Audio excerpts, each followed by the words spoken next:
Sorry guys, I was trying to get a video of the fans in this club I'm playing in. They're all different. There's two over here that appear to be the same as the ones in Todd's kitchen, 5 blades. Then there's a King of Fans Sears thing there. Then there's a CEC there. Then there's a Westinghouse there.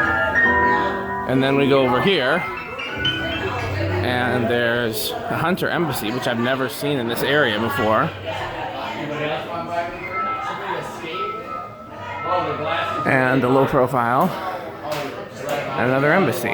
So it's a really odd combination. And I thought you guys might find that cool. Somebody might like this old exit sign. It's a very old space. Okay. Thanks for watching.